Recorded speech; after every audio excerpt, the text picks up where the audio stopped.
La quinta jornada de Medicina Legal y Bioética es presentada por Universidad del Norte con el apoyo de SOCEN Uninorte.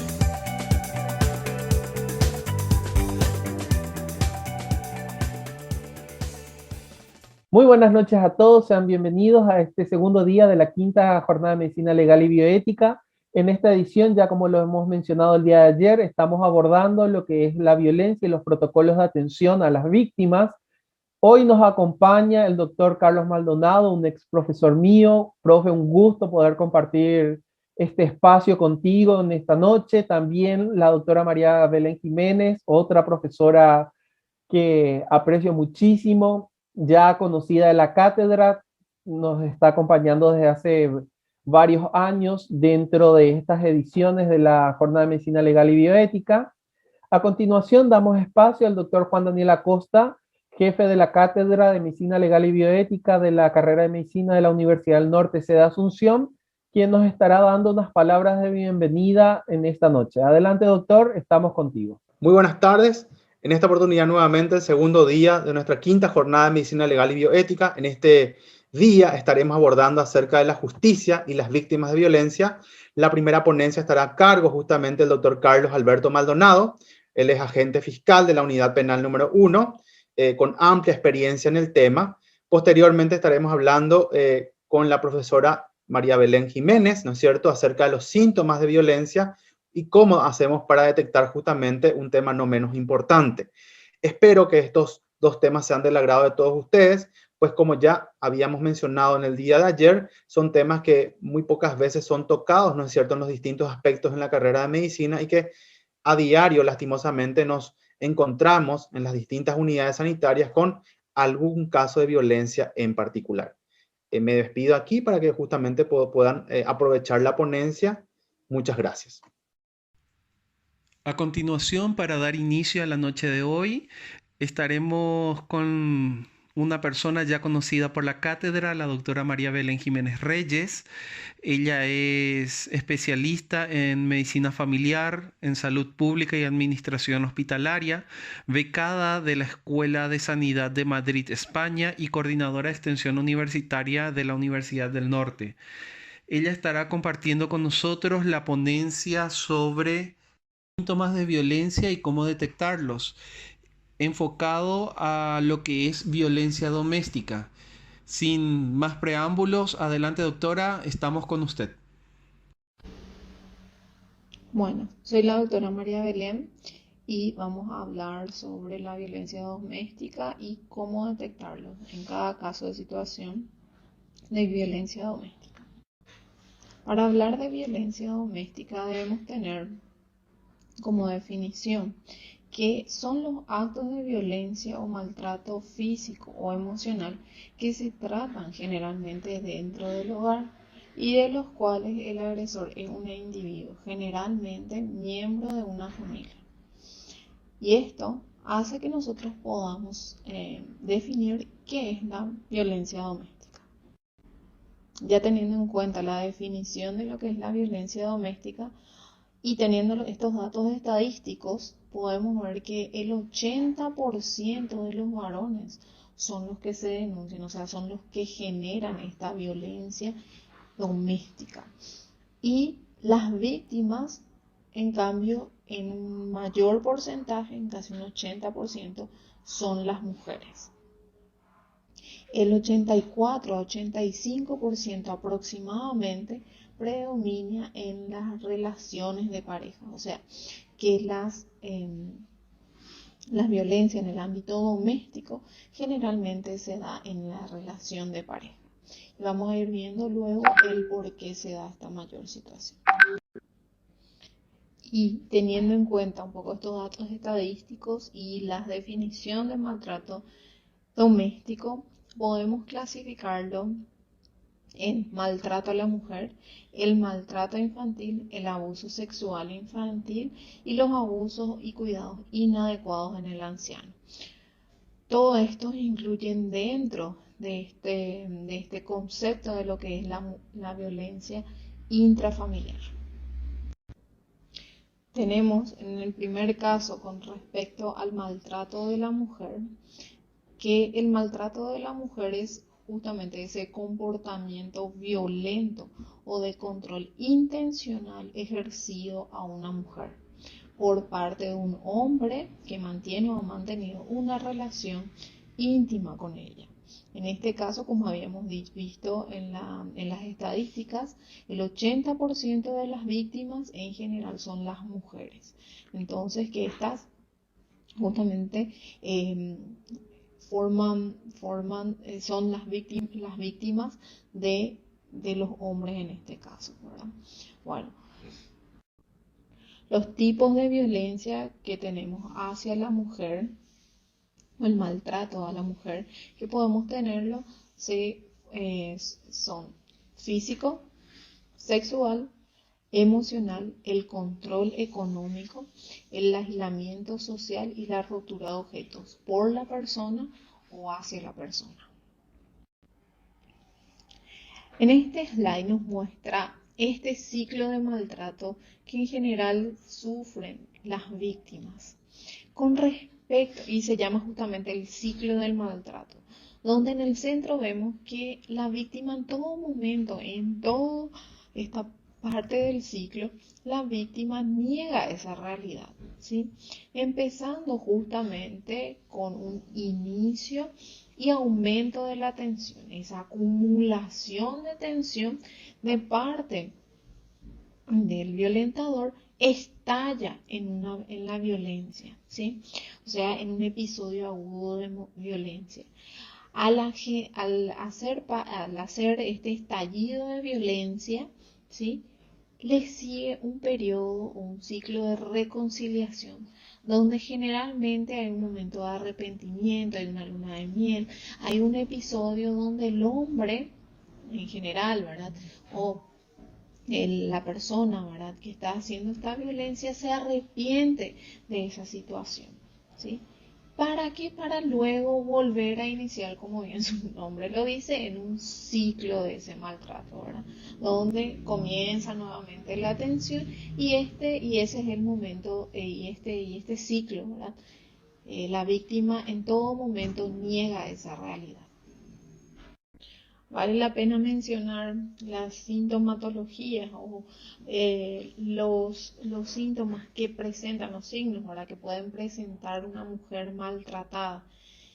Y podemos decir que estas mujeres generalmente presentan angustia, depresión, mal humor, insomnio, intentos de suicidio, ¿sí? Que esto generalmente se ve con estos trastornos, alteraciones en el estado de ánimo. También va muy de la mano el abuso de sustancias, trastornos de la alimentación, las molestias somáticas o el síndrome ginecológico, ¿verdad?, que pueden ir asociados a todos estos tipos de sintomatología en una mujer con maltrato. El victimario generalmente se caracteriza porque en primera instancia, luego que ya presenta antecedentes, tiene un sistema familiar cerrado, baja autoestima y tiene en ocasiones mucha dificultad también para expresarse. Muchas veces el victimario ya, aparte de estos antecedentes, tiene como antecedente familiar también el de violencia en el hogar, ¿verdad?, de donde él proviene. Entonces, eso también debemos tenerlo en cuenta. Vale la pena recalcar algunos de los mitos que se tiene, ¿verdad?, de nuestra cultura y que debemos descartar. Nosotros como personal sanitario, esto debemos sacar e insertar lo que no es en realidad. Como primer mito, que es muy frecuente, o sea, la violencia intrafamiliar de la mujer tenemos en el día a día. Los maltratadores que son alcohólicos o drogadictos no siempre sucede en todos los casos. Se dan en todas las clases sociales. No solamente en la social baja. También se tiene como un mito, ¿verdad?, que las mujeres maltratadas son masoquistas y muchas veces por esa dependencia en general, ¿verdad?, económica o sentimental que tienen las mujeres, ¿verdad?, dejan el maltrato. Y los victimarios siempre tienen un discurso violento. Vimos justamente recién en el ciclo de la violencia cómo la mujer en todo momento perdona o no deja ver esta realidad. Para tener en cuenta el diagnóstico debemos tener dos puntos fundamentales. Uno, que es porque la mujer consulta como víctima del maltrato, y cuando la mujer consulta por otro motivo y se sospecha del maltrato. En cada una de estas situaciones vamos a ir viendo cómo se presenta en el consultorio. Bien, la mujer que consulta porque es víctima del maltrato nos hace la consulta, por así decirlo, más sencilla en el caso de que ella ya viene con ese motivo de consulta. Lastimosamente son infrecuentes estos tipos de venida de las mujeres que nos dicen que son víctimas del maltrato. Se presentan en general con lesiones físicas, también con maltrato psicológico, ¿verdad? Y el relato es la única prueba justamente muchas veces, ¿verdad? Cuando la mujer no presenta ninguna sintomatología, ¿verdad? El relato como única prueba de maltrato. Y el segundo caso, donde la mujer que consulta por otro motivo y se sospecha del maltrato, generalmente vemos estos signos de maltrato y la mujer y el síndrome de mujer maltratada que vimos anteriormente, ¿verdad? Donde presentaban diversas sintomatologías, y también podemos tener el caso de una mujer asintomática, que nosotros debemos tener esa sospecha justamente de maltrato, ya con signos psicológicos, ¿verdad? Que nos hacen pensar en ese maltrato. Debemos tener en cuenta que el abordaje para este tipo de pacientes, ¿verdad? Es multidisciplinario, porque se trabajan con trabajadores sociales, abogados, representantes de ONG, médicos, psicólogos, ¿verdad? Y el objetivo de este tratamiento o de este abordaje multidisciplinario se caracteriza justamente en garantizar la protección de la víctima, asesorarla, brindar apoyo y proveer una red de contención social, que es fundamental justamente para cuidar la vida de la paciente. En todo momento el personal sanitario debe saber que los cambios en referencia a una mujer que acude a consulta, ¿verdad? Por algún tipo de maltrato, debemos tener en cuenta que los cambios son lentos, ¿sí? Hacer explícito justamente el diagnóstico, generar ese espacio para la persona víctima. El maltrato también tenemos que tener en cuenta de que siempre, por más que el maltrato sea en un proceso agudo, debemos tener en cuenta que es una entidad crónica. Y la única forma de salir de ese círculo o de ese ciclo de violencia justamente es cortando con la violencia. Por eso se necesita este equipo multidisciplinario para esta ayuda especializada a un mejor manejo y seguimiento por sobre todo de la mujer víctima de violencia. A continuación vamos a hablar del maltrato infantil. El maltrato infantil, ¿cuáles son las características? ¿Cómo podemos detectarlo? ¿Cómo se presenta un niño que presenta maltrato infantil?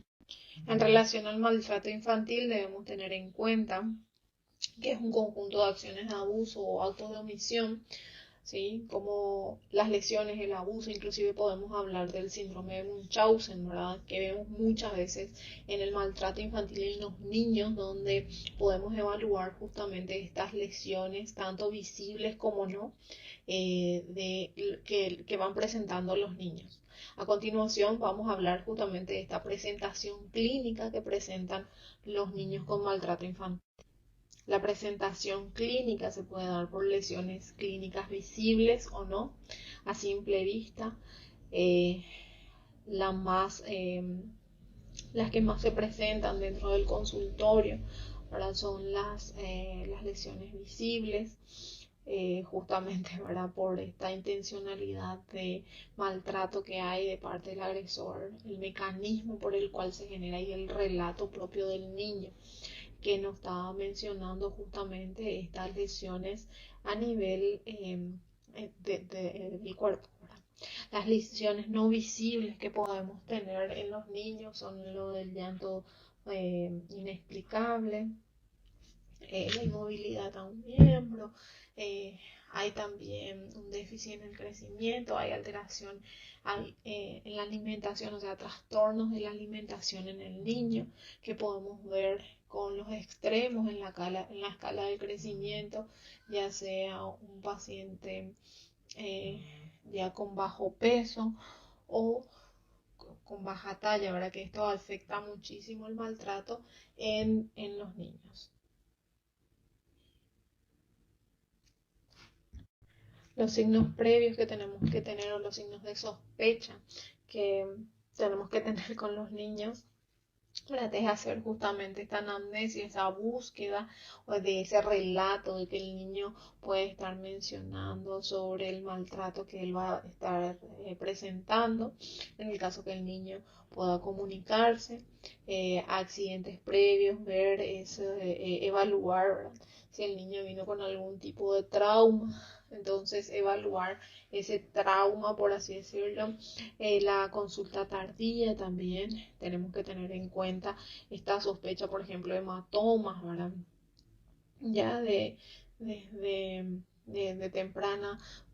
temprana como de tarde presentación, la higiene y el cuidado, a los niños que pueden hablar justamente, que pueden hacer este relato, se le puede preguntar a solas, y pongo en asterisco esto porque a solas quiere decir frente a un mayor, pero que veamos que el mayor no esté como que ensimismado al niño, ¿verdad? O sea, siempre respetando tanto los derechos del niño como del adulto que lo acompaña. Entonces, hacer preguntas indagatorias cuando el niño esté, por ejemplo, temeroso, inseguro de responder, que esté alerta en todo momento, agresivo, o cualquier otra sintomatología o cualquier signo que nosotros podamos visualizar en este niño que está consultando. Les había mencionado que en lo clínico, lo que podemos encontrar en las consultas justamente son estos hematomas, las mordeduras, quemaduras, lesiones en las mucosas, alopecia, fracturas, lesiones internas de órganos, lesiones neurológicas, una alteración, un trastorno en el crecimiento, ¿verdad? Un trastorno alimenticio también en los niños. Esto todo podemos encontrar en niños que presentan maltrato infantil. Una vez que nosotros diagnostiquemos esto, debemos tener en cuenta justamente ese abordaje que, como vimos también en el maltrato de la mujer, el abordaje debe ser multidisciplinario, médico, psicológico, ¿sí? Evaluando también a los otros integrantes de la familia, a los hermanos, ¿sí? Y la denuncia, por sobre todo, es obligatoria para el personal médico una vez que se constate algún tipo de lesión que nos haga sospechar de este maltrato infantil. Como les había mencionado anteriormente, el niño, aparte de las lesiones que puede estar presentando, puede presentar también el síndrome de Munchausen, ¿verdad? Donde el niño es enfermado repetidamente, se le inventan síntomas o se le crea administrando sustancias medicamentosas, ¿verdad? No necesariamente cumpliendo unas indicaciones médicas y agregando continuamente sustancias contaminantes a la muestra, ¿verdad? Esto puede llegar justamente también a hospitalizaciones continuas del niño. Y con respecto a un tema también muy relevante, el abuso sexual infantil, que es justamente esta inclusión de un niño en la actividad sexual del adulto, con el objeto de obtener esa excitación sexual de parte del adulto o de parte de un adolescente, ¿sí? Utilizando al niño o adolescente, ¿verdad? Que no puede comprender por completo ni no puede consentir o disentir, ya que no tiene esa madurez para poder realizar ese consentimiento del acto sexual. El abuso sexual infantil puede ser encubierto, psicológico, manifiesto. Vamos a hablar de cada uno de estos en estos slides siguientes. Respecto al abuso sexual psicológico, en el niño podemos ver que los niños son víctimas de conductas, actitudes no adecuadas para su desarrollo. Se genera esa confidencia, falta de respeto a la intimidad del niño, el chantaje, ¿verdad? Por algún tipo de actividades. Eso sería como abuso sexual psicológico dentro del niño, ¿verdad? Intimando justamente a esa víctima a conductas sexuales no propias. El abuso sexual encubierto son aquellas acciones y actitudes por parte del adulto que generan una incorporación justamente dentro del área sexual en el niño, donde lo obligan a ver pornografía, donde se realizan bromas sexuales, donde obligan a desnudarse al niño, donde hace que el niño lo toque, ¿verdad? En las partes íntimas al adulto.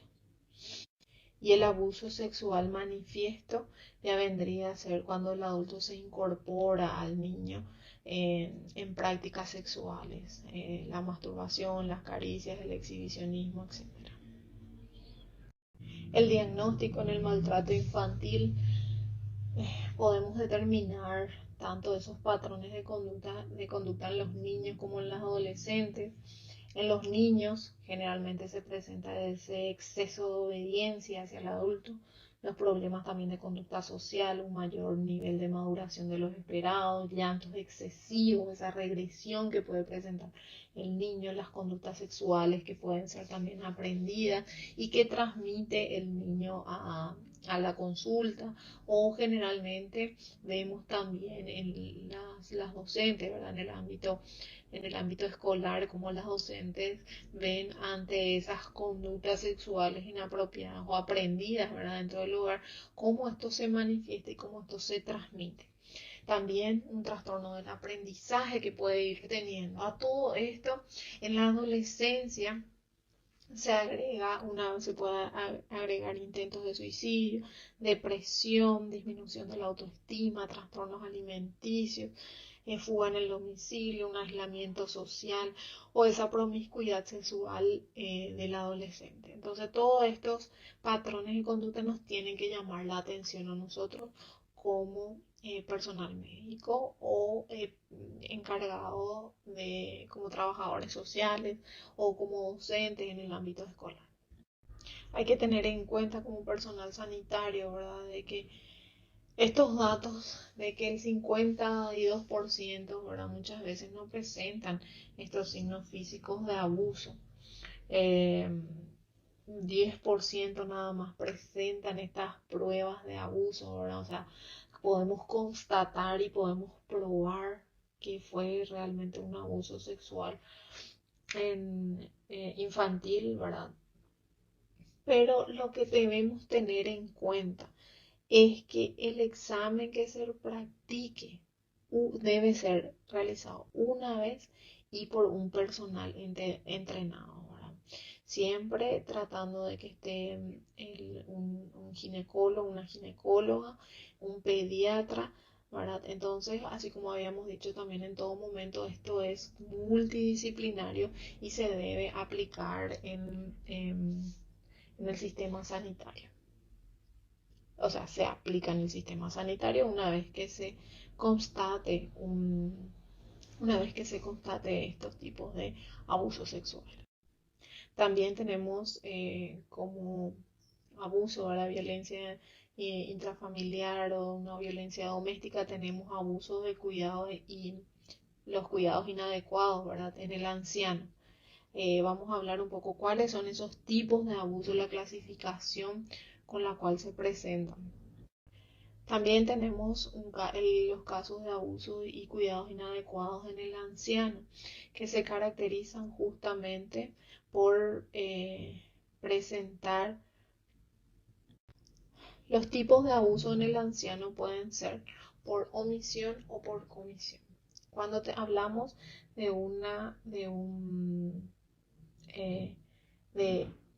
de abuso en el anciano por omisión, pueden ser por negligencia pasiva o activa, y por comisión, que puede ser abuso físico o psicológico, la violación de los derechos, de las libertades y una explotación financiera o personal.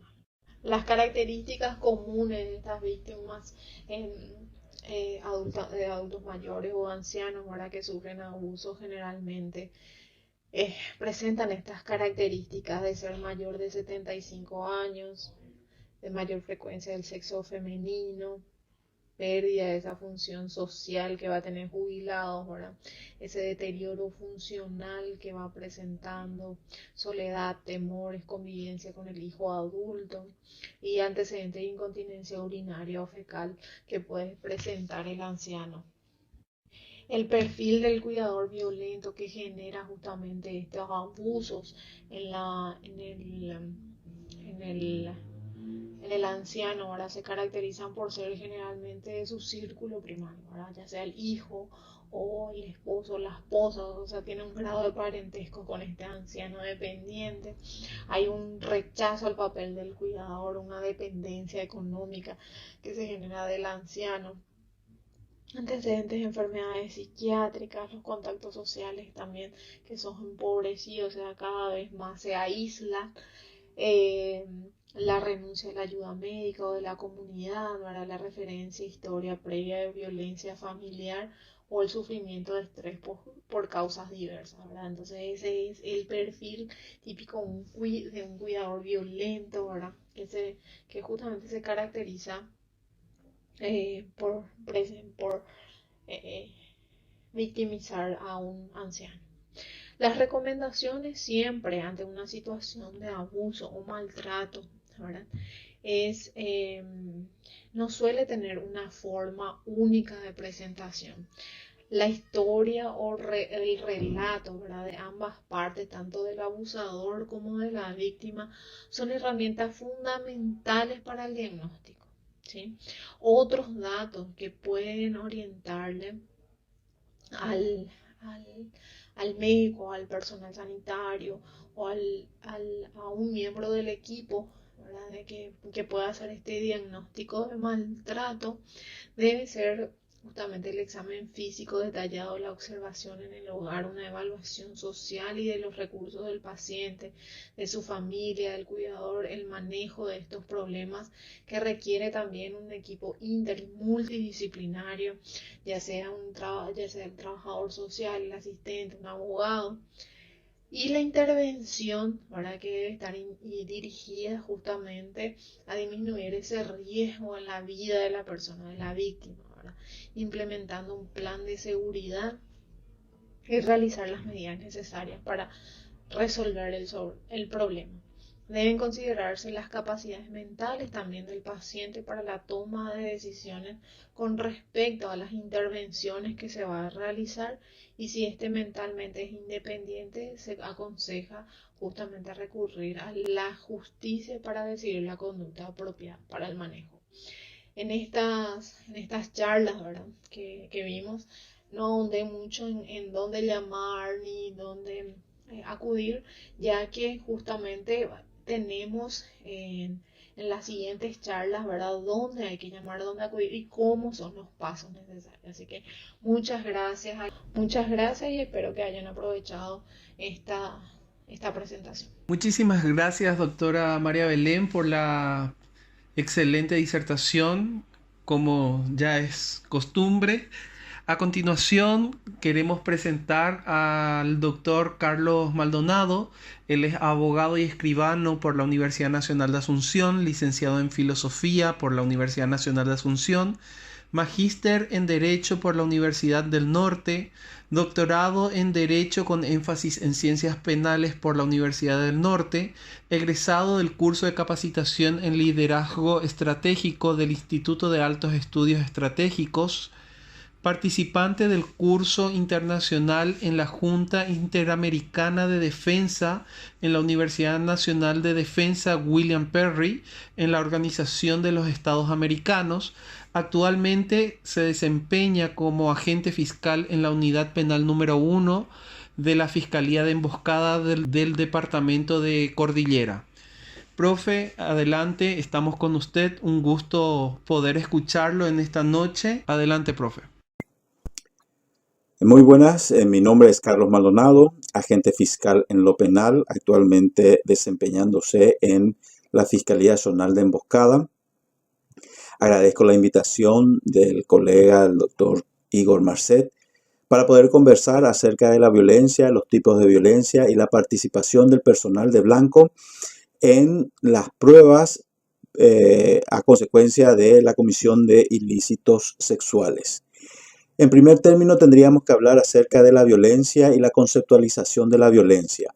Podemos considerar a la violencia como el uso desmesurado, inmoderado de una fuerza, ya sea una fuerza física o una fuerza psicológica, o de parte de una persona denominada el agresor o el violento, para poder conseguir sus objetivos, sus metas, en contra de la voluntad de otra persona que podríamos denominar como el agredido o la víctima, y quien muchas veces sufre lesiones, sufre daños en su salud, sufre alteraciones, trastornos e incluso puede producirle o provocarle la muerte.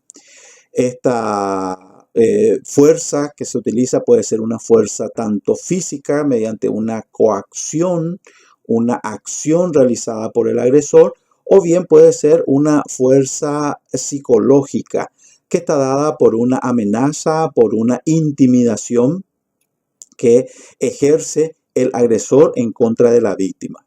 Existen diferentes tipos de violencia. Entre ellas podemos citar el maltrato, podemos citar una violencia psicológica, como ya dijimos, a través de una intimidación que puede producir o provocar daños psicológicos en el agredido. Y también tenemos lo que se llama la violencia doméstica, que se da dentro del ámbito del ámbito doméstico, dentro de una relación de pareja, de convivencia, en un espacio que puede ser un espacio mismo de un noviazgo. Y tenemos una violencia familiar que se da ya dentro del ámbito intrafamiliar, que puede venir de la propia pareja o puede ser de padres contra hijos, de hijos contra padres, inclusive entre hermanos. Existen pequeñas diferencias jurídicas entre lo que sería la violencia doméstica y la violencia familiar. A saber, la violencia doméstica es tramitada ante el juzgado de paz, tiene una finalidad precautoria, preventiva, cuando el juez de paz recibe la denuncia, que puede formularla directamente la víctima ante el juzgado de paz o puede hacerlo ante la comisaría seccional, comisaría zonal, quien tiene la obligación de remitir al juzgado de paz. El objetivo es evitar que se siga produciendo la agresión, por lo que el juzgado de paz normalmente toma una medida de privarle o impedir que el agresor siga viviendo, residiendo o teniendo contacto con la víctima. Entonces ordena una exclusión del hogar, y esta exclusión del hogar es normalmente temporaria, puede ser por 30, 60, 90 días. Como decíamos, el objetivo fundamental es evitar que se siga produciendo la agresión contra la víctima, pero no tiene una sanción privativa de libertad. Sin embargo, tenemos la violencia familiar, que sí ya constituye un tipo penal, un ilícito, que está configurado en el artículo 229 del Código Penal, que fuera modificado por diferentes leyes, y hoy día la tenemos configurada como la agresión que puede realizarse dentro del ámbito familiar, existiendo convivencia o no. Anteriormente se exigía que haya esa convivencia, sin embargo, hoy día ya no es necesario, es decir, una expareja puede llegar a cometer el ilícito de violencia familiar. Cuando hablamos de la violencia familiar, ya estamos hablando de un ilícito que es un ilícito de acción pública. Eso significa que el Ministerio Público o la Policía Nacional, al tener conocimiento, debe actuar de oficio sin ni siquiera tener que estar esperando la denuncia formulada por la víctima. Interviene el Ministerio Público y expectan sanciones que pueden ir de 6 meses hasta 6 años de pena privativa de libertad. Es un ilícito que no admite la conciliación como una salida procesal. La salida que normalmente se le da es la suspensión condicional del procedimiento. No admite tampoco el procedimiento abreviado. Y si no se le da una suspensión condicional del procedimiento, la otra posibilidad es un sobreseimiento o bien un debate en juicio oral y público, que como ya se dijo, puede ser pasible el agresor de una sanción de hasta 6 años de pena privativa de libertad.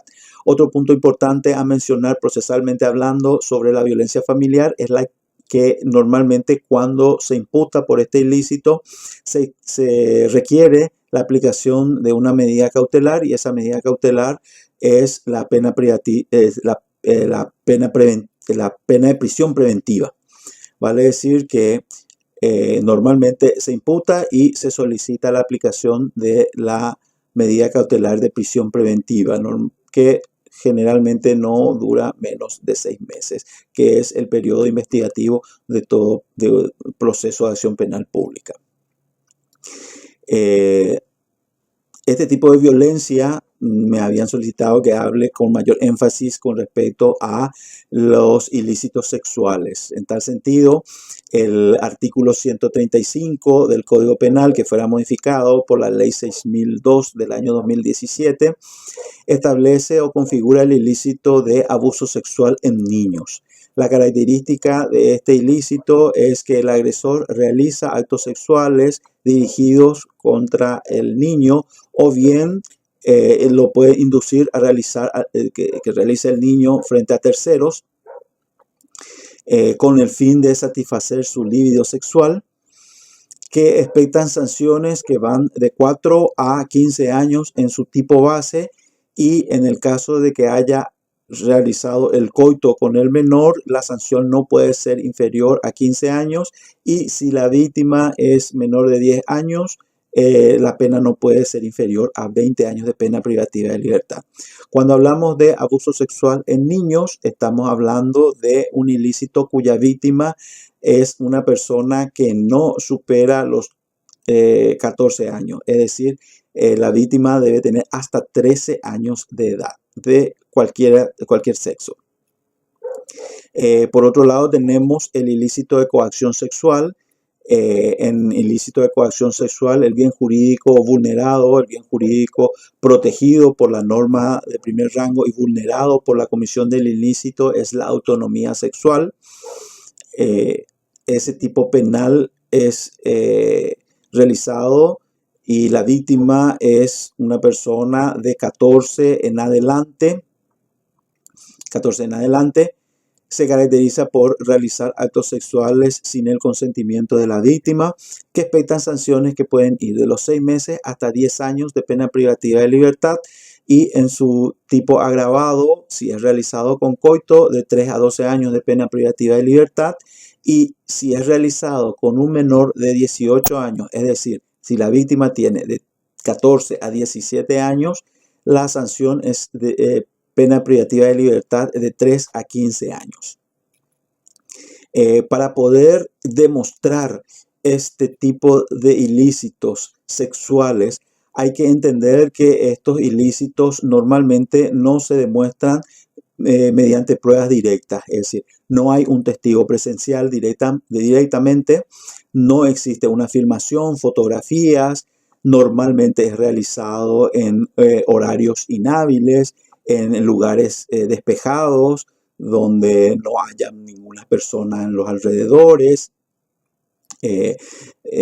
Generalmente el agresor se asegura de que la víctima salga en lugares donde no exista familiares o vecinos que puedan testificar lo ocurrido, por lo que este tipo de hechos se construyen, la teoría del caso se va construyendo mediante pruebas indirectas que se van concatenando unas con otras y van generando la certeza y la convicción en el órgano juzgador, generalmente un tribunal de sentencia, de que ocurrió el hecho y de que el acusado es efectivamente el agresor. Por eso es que es muy importante la participación del personal de blanco, del médico forense, las enfermeras, así como psicólogos y trabajadores sociales para el momento en que se va realizando la investigación. Es así que recibida la denuncia, por ejemplo, en una violencia, ya sea en una violencia familiar, en un abuso sexual, en una coacción sexual o en una lesión grave, lo que normalmente se realiza es, en primer término, es una inspección física de la víctima, en donde el médico forense normalmente va detallando cuáles son las lesiones que observa, el tipo de lesión, la profundidad de la lesión, el tamaño de la lesión, y en algunos casos puede inclusive determinar la data de la lesión o la data de la agresión sufrida. En ese sentido, muchas veces no es posible determinar la data exacta.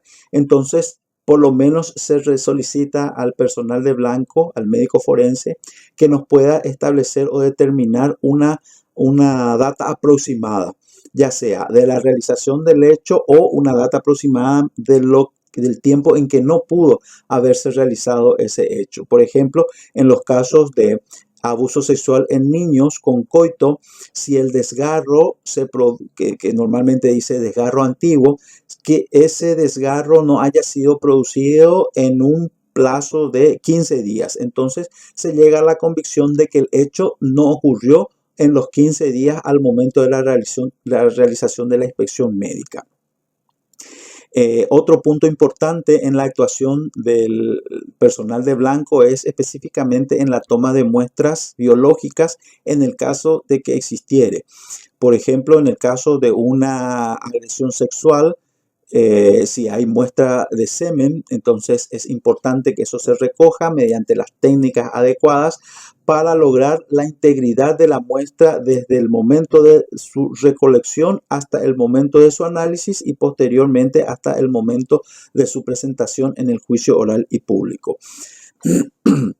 Como también para el momento de la remisión al laboratorio forense en el hipotético caso de que se tenga que realizar, por ejemplo, un cotejo por ADN. Hay que recordar que nuestras muestras son levantadas y son examinadas y son de cotejo. Eso significa que nosotros en Paraguay no contamos con un banco de datos sobre muestras biológicas. Por lo tanto, las muestras que son tomadas son llevadas hasta el laboratorio forense del Ministerio Público para su estudio posterior, por ejemplo, de ADN, y son depositadas las muestras en el depósito genético del Ministerio Público. Y el resultado es remitido a la unidad fiscal para que, en el hipotético caso de que se le tenga al agresor, se tome muestras del agresor, se haga el mismo procedimiento y se haga un cotejo. Si los resultados son similares, entonces se puede tener la convicción de que efectivamente la muestra tomada de la víctima corresponde a el agresor. En el caso de que el agresor se haya dado a la fuga, eso queda en resguardo hasta que en un momento posterior se pueda dar con el agresor y se pueda realizar ese cotejo. Es importante también que al momento de la realización de la inspección, si es que el examen que se toma permite y no atenta contra el pudor o la intimidad de las personas, de la víctima, entonces se puedan tomar fotografías. Por ejemplo, si existen moretones, el tamaño para poder certificar el tamaño del moretón, si existen lesiones cortes, etcétera, justamente para poder demostrar la existencia y las características propias de esa lesión.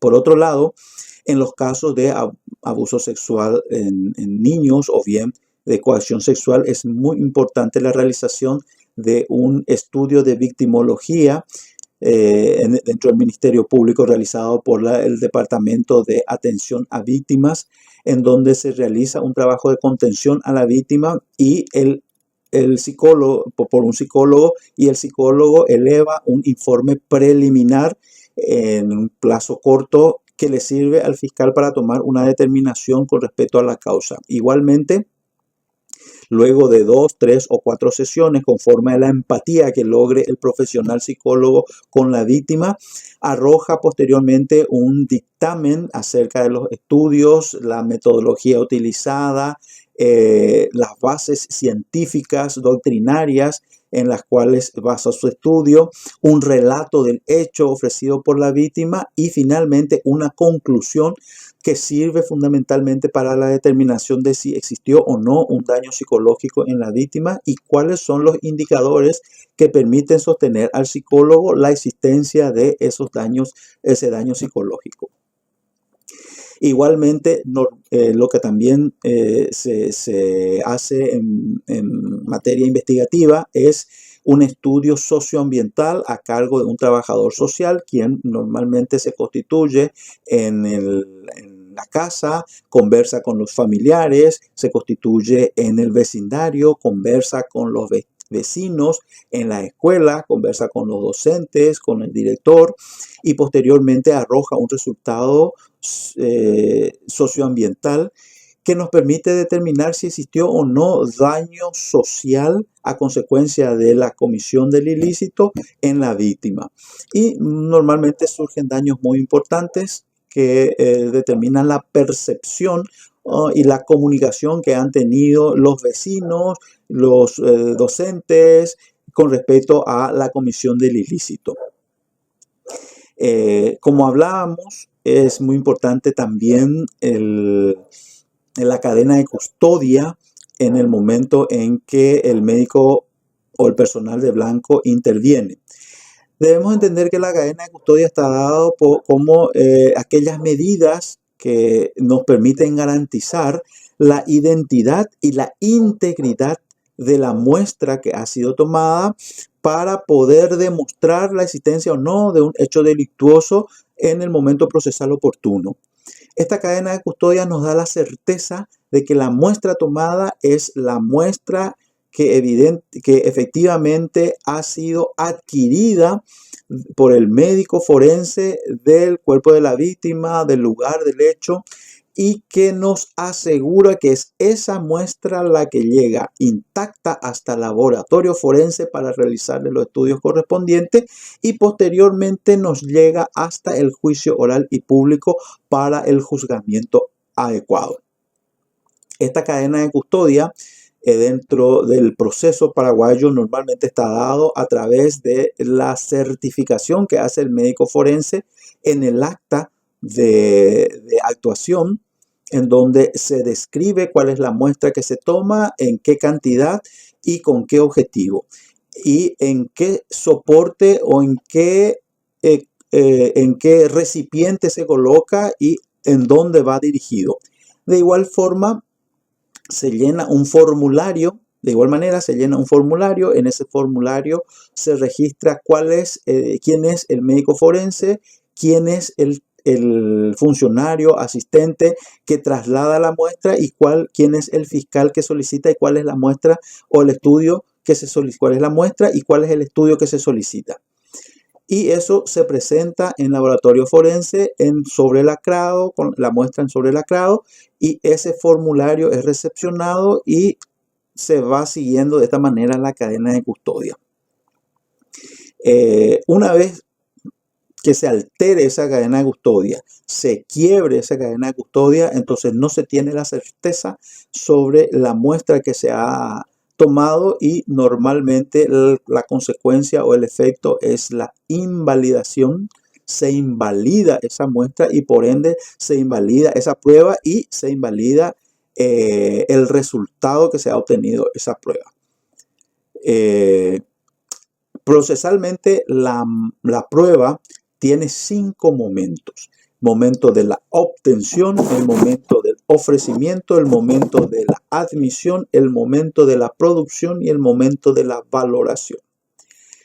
Todos estos momentos están concatenados. Uno de ellos falta, no se puede filtrar, entonces la prueba no puede ser valorada. Por lo tanto, el pie inicial para poder valorar una prueba es justamente la obtención. De ahí la importancia de que se obtenga de acuerdo a los medios técnicos correspondientes y con la certificación que nos puede dar el médico forense acerca de que ha sido obtenida efectivamente de ese lugar y que ha sido obtenido por él. En cuanto a la obtención, obviamente esto tiene que ser obtenido mediante los medios legales. Entonces, si la prueba es obtenida en forma ilícita, automáticamente va cayendo. Después tenemos el momento del ofrecimiento. Se ofrece para el Ministerio Público y la querella en el momento de la acusación, para la defensa hasta la audiencia preliminar. El momento de la admisión es cuando el órgano jurisdiccional admite la prueba ofrecida, que normalmente es en un auto interlocutorio, un AI de elevación a juicio oral. El momento de la producción es el momento en el juicio oral y público en donde se produce esa prueba y finalmente producida la prueba, el momento de la valoración es el momento en donde el tribunal de sentencia merita o desmerita la prueba producida. Por ende, es muy importante la actuación del personal de blanco en esa producción de la prueba. Y básicamente puede intervenir mediante 3 pruebas, que son la prueba pericial, la prueba testimonial y la prueba documental. En principio tenemos la prueba pericial. La pericia es una prueba basada en un conocimiento técnico de una ciencia, de un arte, de una persona que justifica que tiene la experticia necesaria para poder analizar una prueba específica. Procesalmente se hace mediante una resolución emanada ya sea del órgano jurisdiccional o del Ministerio Público. Se notifica eso a las partes a los efectos de que puedan ejercer el control sobre la prueba, sobre los puntos de la pericia y sobre el perito. De tal modo que las partes, defensa, querella o bien el Ministerio Público pueda cuestionar los puntos de la pericia o pueda impugnar al perito en atención a la especialidad, en atención a antecedentes, etc. Entonces, la primera forma es mediante la pericia. La segunda es mediante el testimonio. El médico forense o el personal de blanco actuante al momento del juicio oral y público concurre en carácter de testigo, pero no en carácter de testigo del hecho, sino que concurre en carácter de testigo de actuación, es decir, se le interroga acerca de su actuación dentro de la investigación. Al médico forense, por ejemplo, acerca de las heridas observadas, de sus observaciones en cuanto a la herida, y se aprovecha esa oportunidad para consultarle en base a su experiencia sobre puntos muy específicos de su actuación. Igualmente, concurre al juicio oral y público la psicóloga que ha realizado el trabajo de contención a los efectos de interrogarle sobre su actuación en la evaluación psicológica. Asimismo, el trabajador social que concurre y da detalles acerca de su trabajo, con quién conversó, cuántas veces conversó, qué le dijeron, de qué manera le dijeron y finalmente por qué justifica o menciona que existe o no un daño psicológico o existe o no un daño social. Y finalmente ingresa a través de las documentales, es decir, a través de los informes que se solicitan al director del nosocomio sobre las actuaciones de los forenses, las enfermeras, los médicos o las enfermeras, a través de el diagnóstico médico, en donde el mismo médico actuante certifica lo que pudo haber observado o lo que pudo haber actuado, o bien mediante el pedido y la remisión de copia autenticada de la técnica operatoria y de las anotaciones que se tienen en los libros de registro de acuerdo a cada institución. Generalmente ahí remiten copia autenticada del libro que utilizan en la oficina de guardia, las anotaciones que hacen las enfermeras, las anotaciones que hicieron los médicos, etcétera, y eso se trae a colación para ir valorando cuáles han sido las heridas o cuáles han sido las lesiones que ha sufrido la víctima. De esta manera, insistimos en que existen tres maneras en que normalmente intervienen: a través de las periciales, a través de las testimoniales y finalmente a través de las documentales, que ingresan las documentales a través de su lectura. No hay participación directa en el juicio oral y público o comparecencia en el juicio oral y público del personal de blanco para explicar. Otro detalle que quería compartir con ustedes es que en el caso de que se produzca un abuso sexual en niños y se realice una intervención de un psicólogo, a consecuencia del resultado que emite el psicólogo, normalmente se solicita la realización de una declaración de la víctima en carácter de cámara Gesell y con el ropaje de anticipo jurisdiccional de prueba. El anticipo jurisdiccional de prueba es un mecanismo que prevé el Código Procesal Penal para que la prueba se realice antes de llegado el juicio oral y público por las condiciones propias o peculiares de la prueba.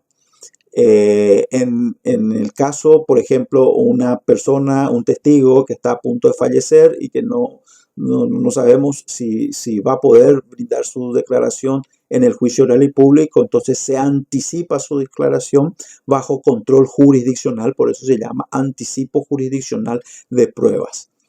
Y la declaración de la víctima, niño o niña, no se realiza ante un funcionario ni ante el juzgado. Se realiza en cámara Gesell con participación del psicólogo. La cámara Gesell es una habitación acondicionada para niños con juguetes, con imágenes infantiles, en donde ingresa únicamente él o la psicóloga, el psicólogo, y conversa con la niña o niño víctima, y en una habitación contigua, a través de un espejo de visión unilateral, en la habitación contigua se encuentra el juez que debe controlar, el juez de garantía que debe controlar el acto, el actuario, el acusado, el abogado defensor del acusado, está presente el fiscal o la fiscal de la causa, así como el padre o la madre del niño o niña que va a ser examinado. Y esta diligencia es grabada, entonces al momento del juicio oral y público, eso se proyecta y se evita que la víctima vuelva a revivir todo lo que sufrió en el juicio oral y público. Se evita la revictimización del niño o niña víctima de una agresión sexual. El resultado de esa cámara Gesell es proyectado en el juicio oral y ahí es percibido por los miembros del tribunal de sentencia para que después van a valorar esa declaración en el momento del juzgamiento.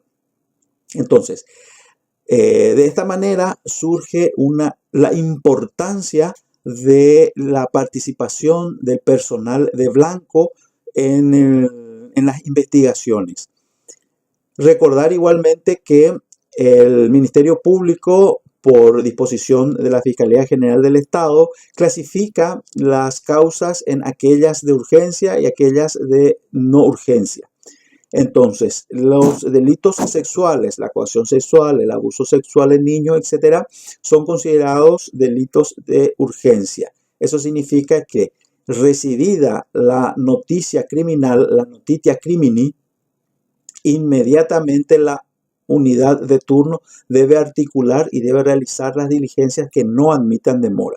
A diferencia de otras causas, como por ejemplo una lesión de confianza, una estafa, que son ilícitos que para la demostración se requieren de varios informes, muchas veces informes técnicos, pericia contable, etcétera, por lo que eso de entrada no revisten urgencia.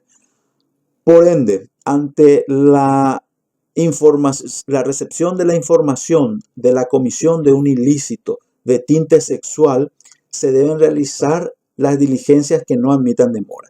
Y esas diligencias, la principal es la evaluación por el personal de blanco de la víctima, de tal modo que en poco tiempo pueda establecer y diagnosticar cuáles fueron las lesiones que ha recibido y si existe alguna muestra, que esa muestra sea levantada inmediatamente y conforme a las técnicas adecuadas para lograr la identidad y la integridad de esta muestra, que va a ser remitida al laboratorio forense y del laboratorio forense finalmente hasta el juicio oral y público. Vulnerada estas medidas, se produce el quiebre de la cadena de custodia, que torna inválida esa prueba y penosamente no podrá ser valorada en su momento por el órgano juzgador. Bueno, de esta manera espero de alguna manera haber contribuido para aclarar algunos puntos acerca de la violencia, los tipos de violencia y la participación del personal de blanco en las investigaciones penales y especialmente en el momento del juzgamiento, es decir, en el momento del juicio oral y público. Ha sido un placer compartir con ustedes estos minutos y estamos siempre a las órdenes para lo que requieran. Muchas gracias. Hasta luego. De esta forma damos por concluida esta segunda noche de la quinta jornada de Medicina Legal y Bioética. Agradecemos a los chicos de la Asociación Uninorte por brindarnos el soporte técnico para poder llegar hasta ustedes. También al doctor Carlos Maldonado, profe, muchísimas gracias por compartir tu experiencia con nosotros. Esperamos que este tema haya sido aprovechado por todos, ya que la producción de pruebas por parte del personal de blanco durante la atención a las víctimas de violencia es de suma importancia para nosotros los abogados, ya que una vez que iniciemos los procesos jurídicos, dependeremos de eso para poder llegar a una condena efectiva de los victimarios y hacer justicia así a las víctimas. También a la doctora María Belén Jiménez, profe, muchísimas gracias por darnos estos tips, estas actitudes, estos síntomas de violencia a los cuales debemos estar atentos en consultorio, ya que muchas veces las víctimas de violencia no llegan diciendo, yo fui abusado o yo soy víctima de violencia, sino que más bien tenemos que estar atentos a pequeños indicios que nos pueden dar señales de que deberíamos estar activando el protocolo de atención o poder hacer una investigación un poco más profunda.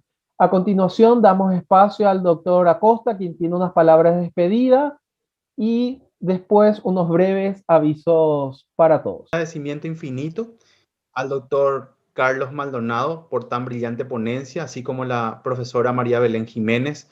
Ambos nos dieron un pantallazo de lo que implica, por un lado, la visión del derecho y por otro lado, la visión del médico, que juntos sabemos que se complementan en el día a día y que nos permiten ahondar en recursos, ¿no es cierto?, para lograr un buen diagnóstico, ¿no es cierto?, en lo referente a este tema en particular que decidimos abordar como lema prácticamente de la quinta jornada de Medicina Legal y Bioética.